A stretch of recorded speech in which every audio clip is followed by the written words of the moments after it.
2030. The underwater shift that could redraw East Asia. By 2030, East Asia may look calm on the surface. But beneath the Pacific, a quiet transformation is unfolding. One that could reshape the balance of power without a single missile being launched. This isn't about aircraft carriers. It isn't about hypersonic weapons. It's about submarines. More specifically, nuclear submarines. In recent years, China has advanced its next-generation nuclear attack submarine, the Type 095. At first glance, it sounds like a routine modernization step. It isn't. China already had nuclear submarines. The shift is not about possession, it's about performance. The Type 095 represents improvements in acoustic quieting, longer blue water endurance, and narrowing gaps with U.S. submarines.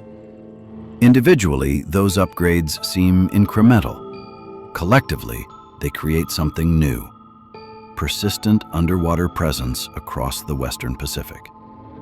And persistence changes strategy. For decades, the United States operated in this region with overwhelming undersea advantage. American submarines were not just present, they were dominant. That dominance is not vanishing overnight, but it is becoming contested. The future is not Chinese maritime dominance. It is U.S.-China undersea coexistence. And that coexistence increases friction. Now, here's the question that matters for South Korea.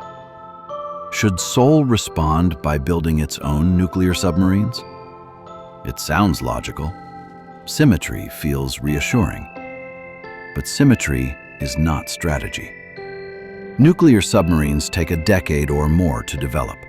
They are politically sensitive and diplomatically costly.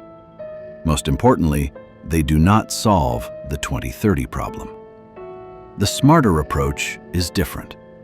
Instead of matching submarines, reduce their strategic value. Submarines are powerful because they are invisible. So, make them visible.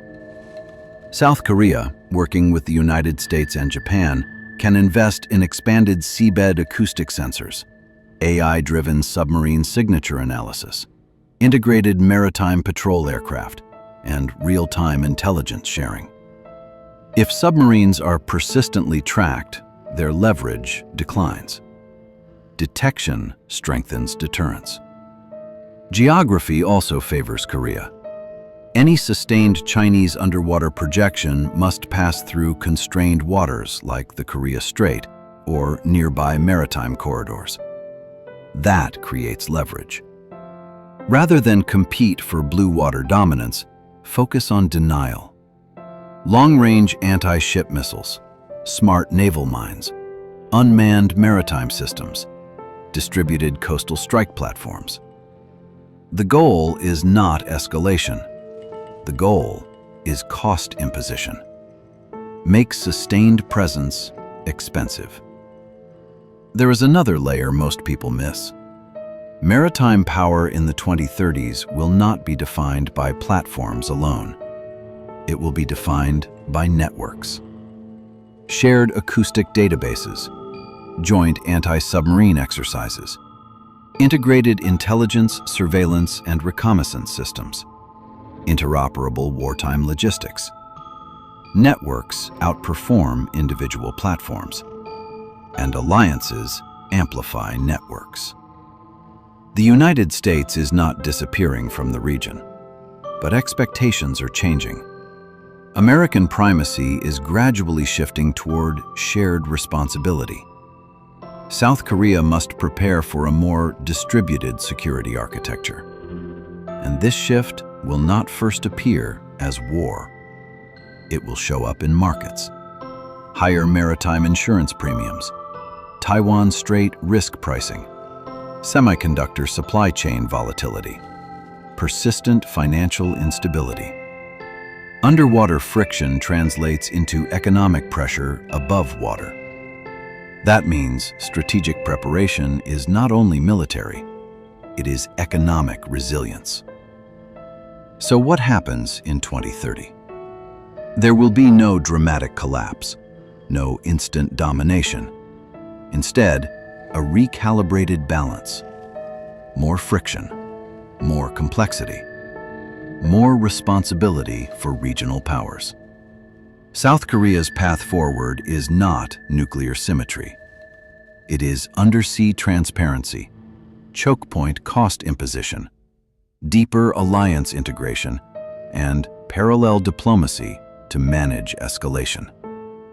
Power at sea rarely shifts overnight.